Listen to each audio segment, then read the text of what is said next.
Welcome to Sexual Chemistry, a journey into one of humanity's most complex relationship and sexual dynamics. I'm your host, Zoya Sinclair, and today we're going to explore something that touches millions of lives but remains shrouded in shame, confusion, and misunderstanding. Here's a startling reality. Despite living in an era of supposed sexual liberation, betrayal and divorce rates continue to climb. More people are opting out of marriage entirely, choosing single-parent families, or watching passion die in their relationships faster than ever before. Why? Because we've been asking the wrong questions and accepting the wrong answers. Today, we're going to dissect 7 critical factors that contribute to infidelity. Not to excuse it, but to understand it. Because only by understanding these hidden forces can we hope to build stronger, more authentic relationships. Get ready to challenge your assumptions about love, desire, and relationships. Download the Scoob app now from the App Store or Play Store and dive into thought-provoking podcasts that explore the complexities of human connection. So buckle up because we're about to challenge everything you think you know about love, desire, and fidelity. Let's start with the most obvious question. Does having less sex with your partner actually lead to infidelity? The answer might surprise you because it's not about quantity. It's about the fundamental nature of desire itself. Here's something fascinating. Desire often stems from a place of insecurity. Think about it. That initial spark you felt when you first met your partner. It wasn't just attraction, it was the uncertainty, the not knowing if they'd respond to your text, the obsessive focus that comes from hope mixed with fear. This is why medieval courtly love, Romeo and Juliet, and even modern song lyrics all revolve around yearning and uncertainty. The insecurity and anticipation make desire strong because we're constantly hoping for a positive resolution. When we finally get that resolution, when they say yes, when the relationship becomes official, something remarkable happens, astonished gratitude. But here's where it gets tricky. For desire to survive beyond that initial euphoria, something crucial must develop: mutual appreciation. Now here's where modern society gets it wrong. We've been told that commitment is the key to lasting relationships. But commitment alone isn't enough anymore. What we really need is the belief that the person we desire will continue to desire us tomorrow morning. This assurance is what actually lowers our emotional barriers and allows us to engage seriously in maintaining desire. But desire is fragile. Early failures often happen because once people get what they want, their interest simply wanes. When this happens, and love isn't firmly established, it might actually be sensible for both parties to part ways amicably. However, when love is present, temporary lapses in desire shouldn't trigger panic, withdrawal, or infidelity. Think about it. Extreme fatigue, postpartum periods, interruptions by children, or even being in inappropriate locations can understandably suppress desire. These are normal life circumstances, not relationship failures. The real danger comes when we experience complete and permanent failures of desire, which are often linked to medical issues, hormonal imbalances, depression, or deep-seated relationship crises. Here's something crucial that most people don't realize. It's not disloyal to seek medical or psychological help for these issues, it's actually sensible.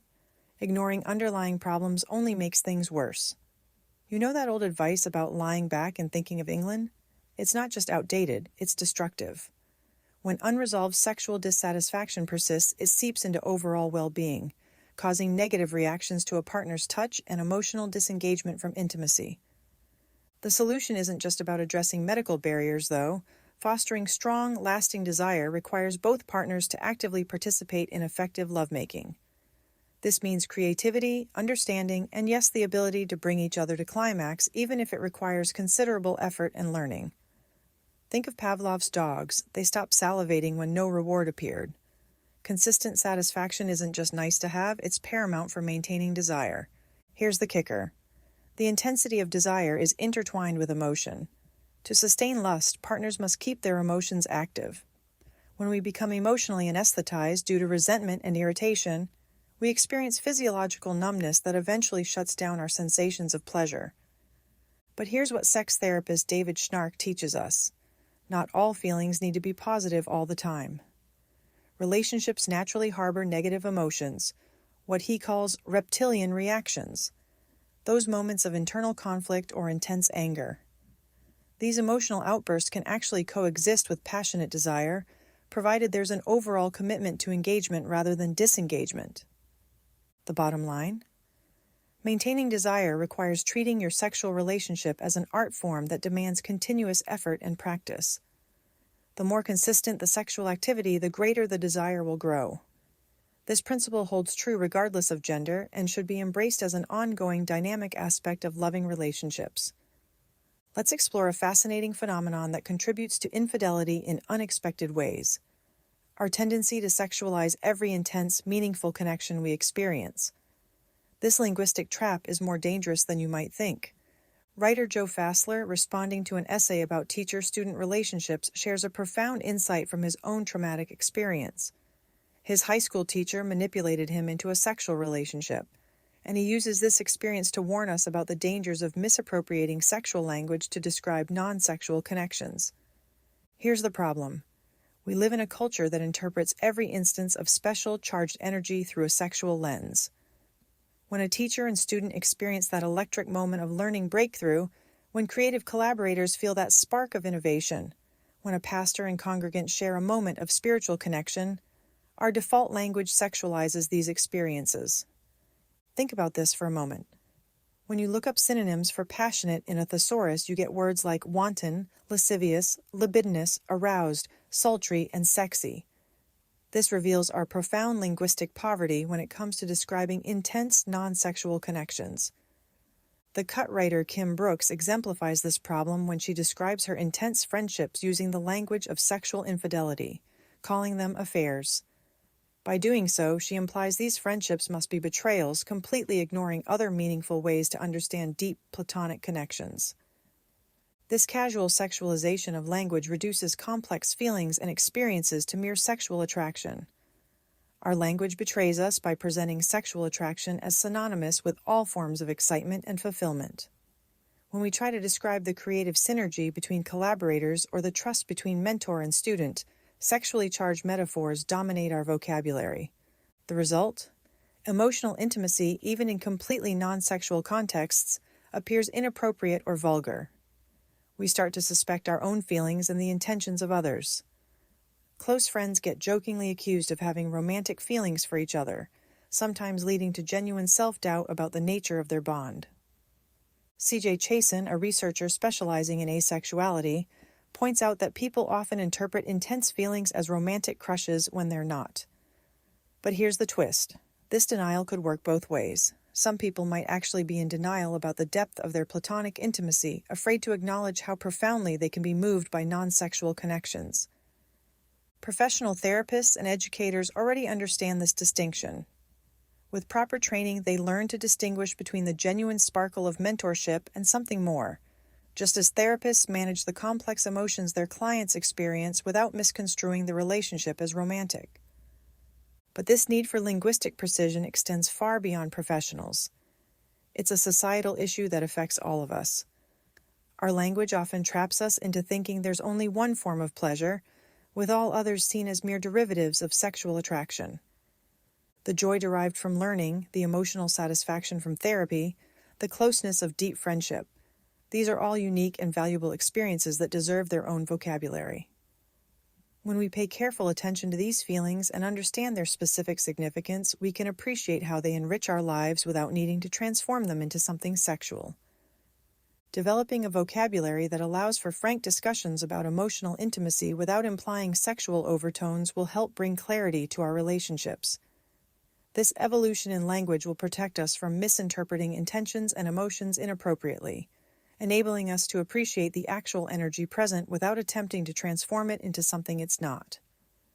This matters for infidelity because when we can't properly name and appreciate non-sexual intimacy, we either avoid it entirely, impoverishing our lives, or we misinterpret it as sexual, potentially creating inappropriate situations or unnecessary guilt and confusion in our primary relationships. Let's dive into one of the most profound contributors to modern infidelity: the massive disconnect between what our society publicly endorses about sexuality and what individuals privately experience. This gap creates confusion, dissatisfaction, and unnecessary suffering on a scale we're only beginning to understand. Despite all the rhetoric about sexual liberation, we're living through a crisis of sexual authenticity. Core questions about human sexuality remain inadequately addressed in public discourse. Why do men and women exhibit such divergent desires, fantasies, responses, and sexual behaviors? Why are betrayal and divorce rates escalating while more people opt out of marriage entirely? Why does passion so often diminish quickly in marriages, and what underlies this death of desire?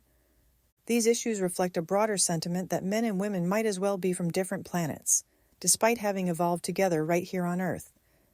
It's as if we're speaking different languages about the same fundamental human experience. In response to this crisis, American society has developed what we might call a marital-industrial complex.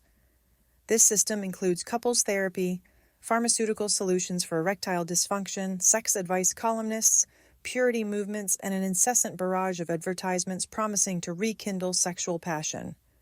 Mainstream media perpetuates a repetitious narrative, offering cliched solutions, candles, lingerie, rose petals, to revive dying sex lives. But these superficial fixes completely fail to address the deeper questions. Why might a partner still check out other people? Why do they maintain an air of disappointment? Why do they experience premature completion during sex? The typical response directs couples towards specialized experts who diagnose everything from anatomical concerns to psychological conditions like commitment phobia or Peter Pan complex. The solutions usually involve radical changes, more frequent sex, varied locations, combating midlife crises with pills or new hairstyles, all implying that something is fundamentally wrong with the individuals or their relationship. This pervasive sense of inadequacy and the constant quest for fixes makes people feel victimized by a well-intentioned but oppressive system. We're told we should be having better sex, more adventurous sex, but nobody's addressing why these prescriptions so often fail. Here's where it gets really interesting. Entertainment corporations have long reflected and exacerbated this fractured relationship with sexuality. They promote a bizarre dichotomy between publicly acceptable behavior and private desires. Consider this jaw-dropping example from 2000. The New York Times revealed that General Motors, through its subsidiary DirecTV, sold more graphic sex films than Hustler's Larry Flynt.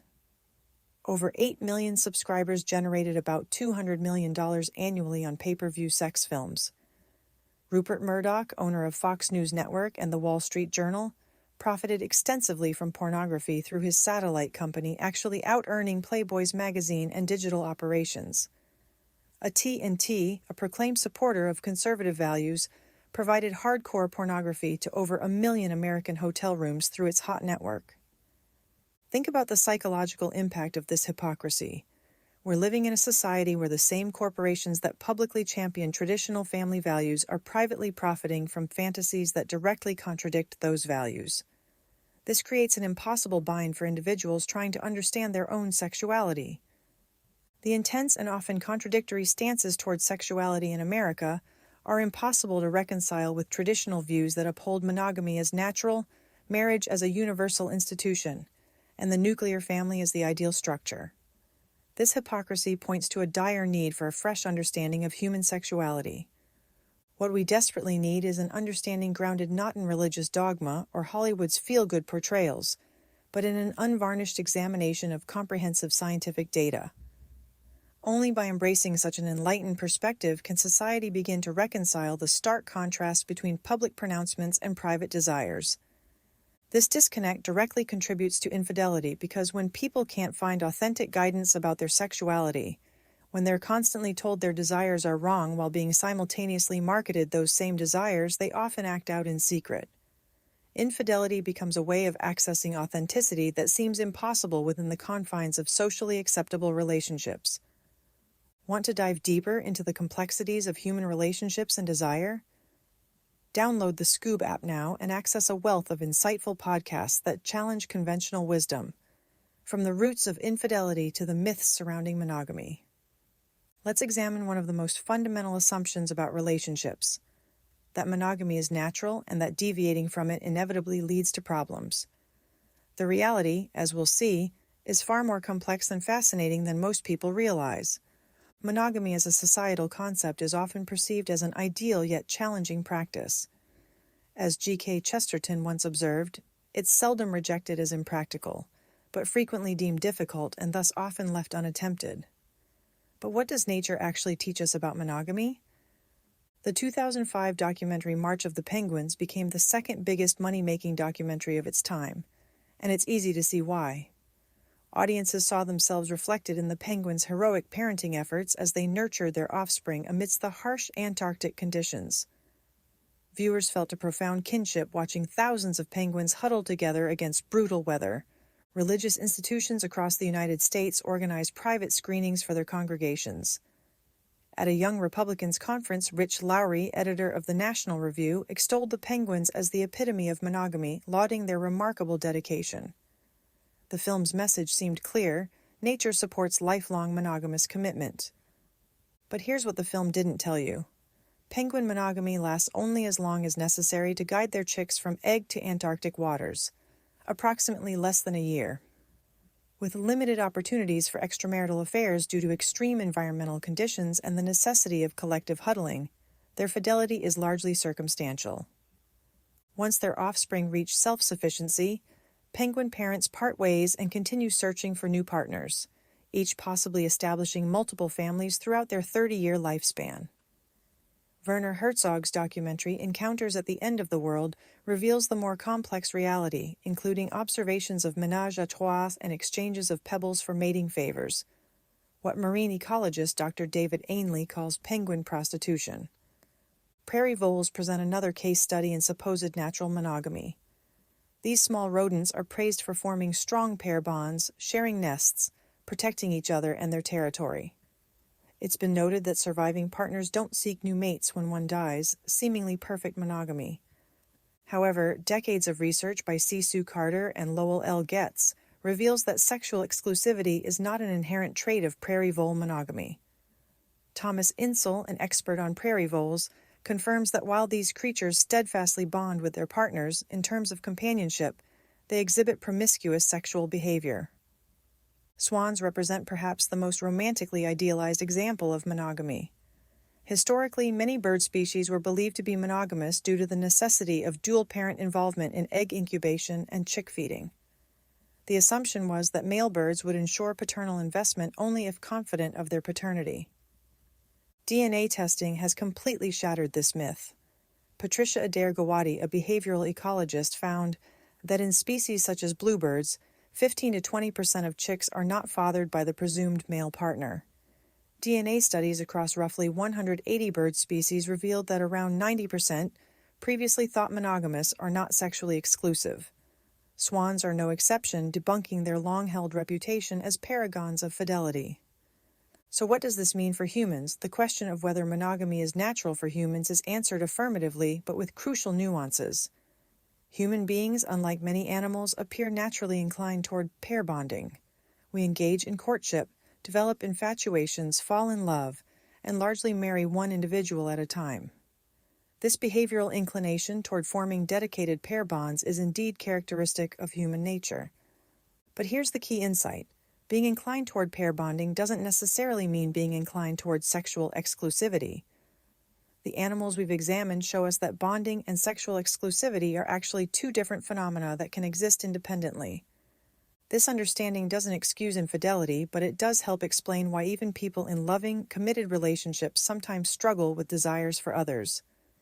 It suggests that the intense shame and self-condemnation people experience over such feelings might be based on unrealistic expectations about human nature. What we're learning is that successful long-term relationships might need to account for this complexity rather than pretending it doesn't exist. The animals that thrive in long-term partnerships have found ways to balance bonding with the realities of their sexual nature. Perhaps humans can learn from their example. Now let's examine one of the most emotionally charged aspects of infidelity: jealousy. Specifically, we need to understand how men and women supposedly experience jealousy differently and why the research on this topic might be fundamentally flawed. The prevailing theory suggests that human mating operates like a free market, with sexual monogamy as its fundamental assumption. According to this theory, without monogamy, particularly male ownership over female reproductive capabilities, the competitive dynamic fails entirely. Evolutionary psychologist David Buss and his colleagues have attempted to prove that men and women experience jealousy in distinctly different ways that align with specific gender-based survival patterns. Their research seeks to confirm two critical assumptions. First, that men universally concern themselves with paternity certainty, making their mate's sexual fidelity their primary worry. And second, that women are universally more anxious about access to a man's resources, making them more threatened by emotional intimacy between their male partners and other women. A representative study by BUS involved questioning 1,122 individuals about their reactions to hypothetical scenarios, where their partner becomes interested in someone else. Participants were asked what would distress them more, imagining their partner forming a deep emotional but non-sexual relationship with another person, or imagining their partner engaging in a sexual but non-emotional relationship. Consistently across studies conducted on college campuses in the United States and Europe, BUS found that responses differed between men and women by approximately 35%. Women showed more concern about their partner's emotional infidelity, even if non-sexual, while men were more upset by their partner's sexual infidelity, even without emotional involvement. These results seem to validate the theory that gender-specific expressions of sexual jealousy support conventional evolutionary narratives about human mating strategies. But here's where things get problematic. Despite the apparent cross-cultural reach of these studies, they suffer from significant methodological limitations. The major flaw, common in much sexuality research, is heavy reliance on a sample group that's convenient but not representative. The majority of participants were university students. While undergraduate students are easily accessible for researchers, often motivated by incentives like partial course credit, they don't accurately represent the full spectrum of human sexuality. College-age individuals, even in liberal Western societies, are generally in the early stages of their socio-sexual development and lack substantial personal experience to inform their responses about topics like one-night stands, long-term mate preferences, or ideal lifetime sexual partners. This focus on young undergraduates significantly skews results. While you might argue that a 20-year-old male's high sexual drive makes him comparable to a more mature man, few would equate a 20-year-old woman with her 50-year-old counterpart in terms of sexual experience and outlook. It's widely accepted that women's sexuality evolves dramatically throughout adult life. Another significant issue involves socioeconomic class distinctions. In developing countries, university students often come from the upper echelons of society. A wealthy student from Angola might have more in common with a Portuguese university student than with peers living in impoverished areas of their own country. Field research in Africa shows that sexual beliefs and behaviors vary considerably across different social strata and subcultures. But perhaps the most critical oversight is that every participant in these studies resides in post-agricultural societies, characterized by private property, political hierarchies, and globalized media influences. Attempting to identify human universals without including foragers, whose attitudes and behaviors haven't been significantly shaped by modern civilization and who represent the majority of human history, is fundamentally flawed. Research shows that foragers exhibit significant similarities across unrelated societies and stark differences compared to post-agricultural norms. While individuals from places as culturally different as Sweden and upper-class Nigeria may perceive themselves as very distinct, a forager would likely view them as fundamentally similar in many ways. This matters for understanding infidelity because if our basic assumptions about gender differences and jealousy are based on flawed research, we might be creating unnecessary problems in our relationships. We might be treating as natural and inevitable certain patterns of jealousy that are actually products of our specific cultural and economic system. Moreover, if we're basing relationship advice and therapy approaches on research that doesn't represent the full spectrum of human experience, we might be perpetuating problems rather than solving them. The intense focus on gender-specific jealousy patterns might actually be creating more division between partners rather than helping them understand each other. Let's examine how unrealistic expectations about love and relationships create the perfect conditions for infidelity. We're going to deconstruct 3 major myths that set people up for disappointment and betrayal. Myth 1. Romantic love is the only real love. Look at the lyrics of contemporary popular music or delve into classical poetry and you'll notice something disturbing.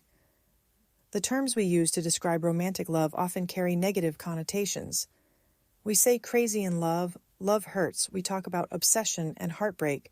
Each of these expressions references states of mental or physical distress. In our culture, romantic love is portrayed as a powerful mix of lust and adrenaline, charged by uncertainty, insecurity, and sometimes anger or danger. Those physical sensations we associate with passion, the chills up the spine, the racing heart, are essentially the same as the body's fight or flight response. It's similar to a cat's hair standing on end when it feels threatened. George Bernard Shaw captured this paradox perfectly when he noted, "When two people are under the influence of the most violent, most insane, most elusive, and most transient of passions, they are required to swear that they will remain in that excited, abnormal, and exhausting condition continuously until death do them part." While this kind of love can be thrilling and occasionally enjoyable, it's not the only form of real love. Furthermore, it doesn't provide a stable foundation for a long-term relationship. Yet we've been conditioned to believe that if we're not feeling that constant intensity, something is wrong with our relationship.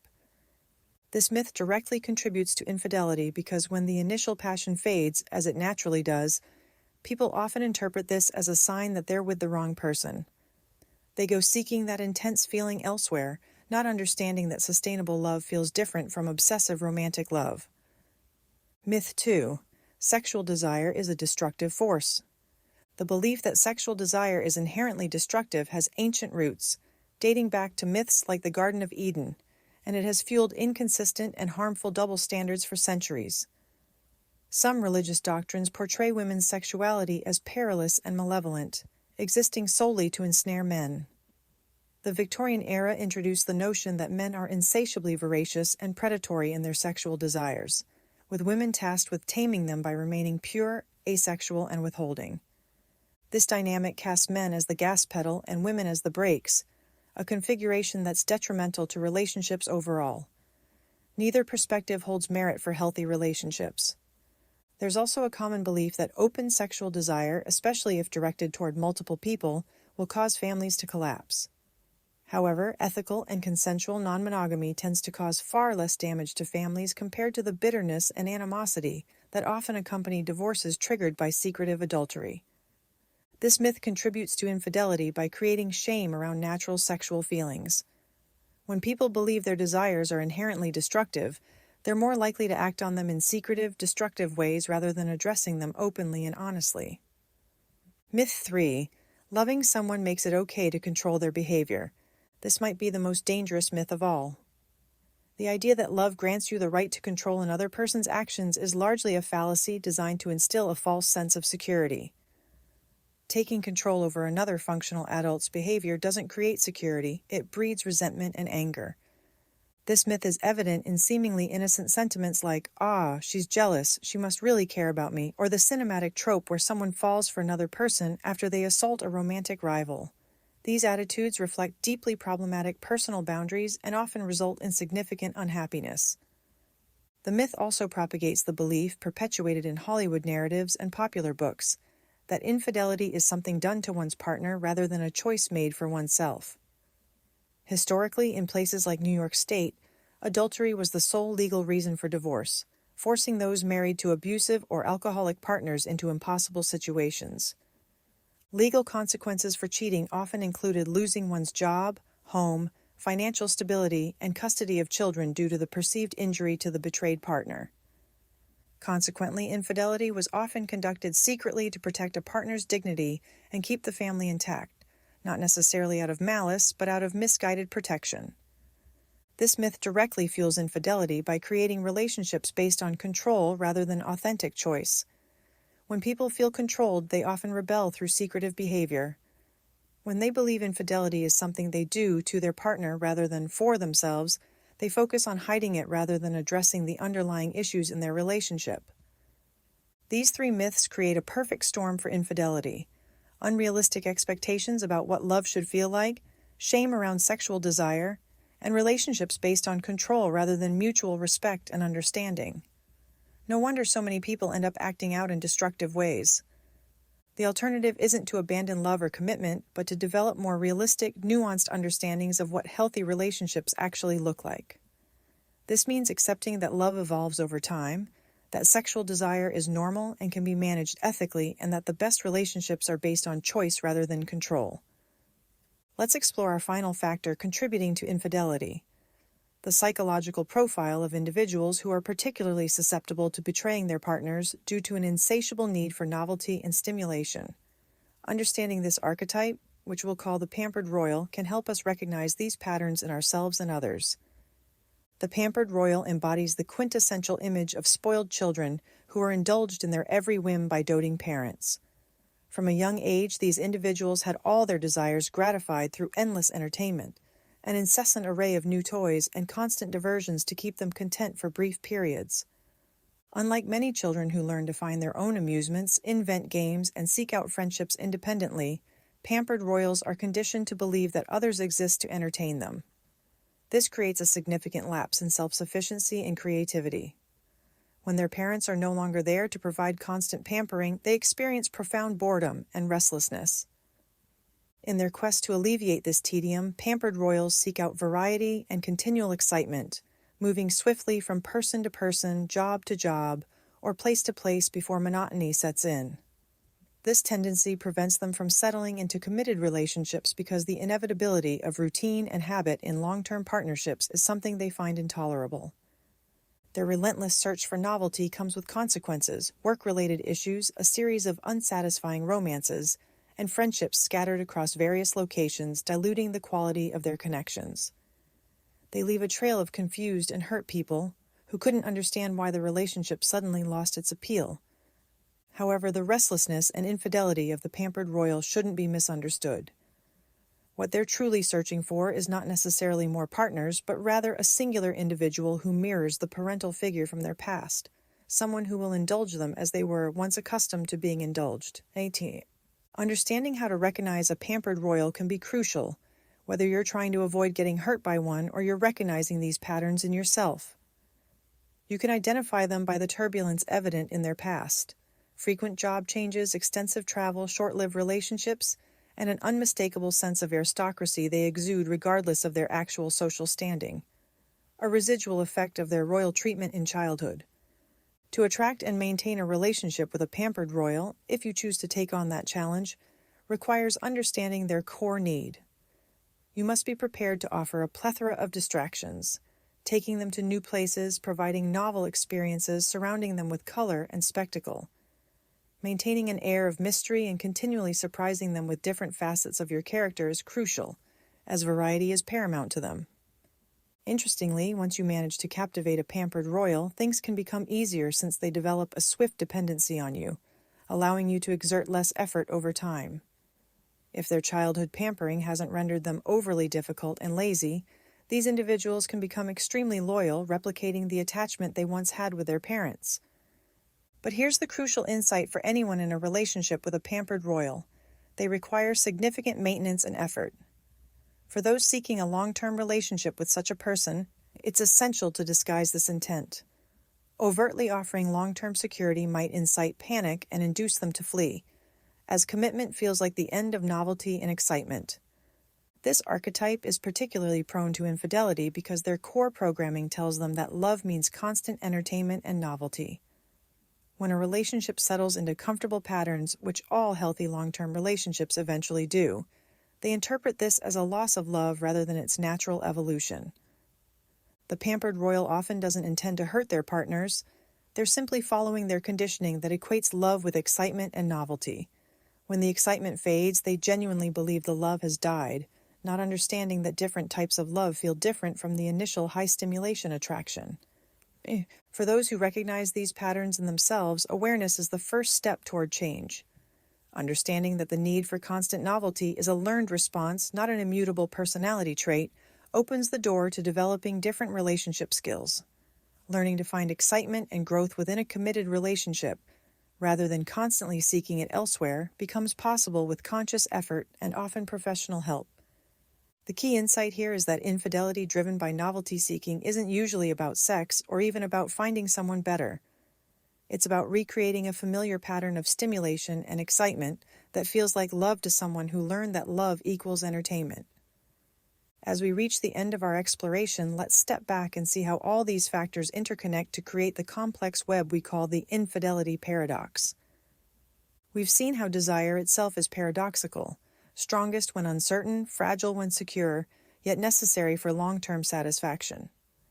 We've explored how our language tricks us into sexualizing non-sexual connections while simultaneously shaming authentic sexual feelings. We've examined the profound disconnect between public sexual norms and private experiences and how this creates a breeding ground for secret behaviors. We've discovered that monogamy in nature is far more complex than we've been taught, with bonding and sexual exclusivity often existing as separate phenomena. We've seen how research on gender differences and jealousy might be fundamentally flawed, based on narrow samples that don't represent the full spectrum of human experience.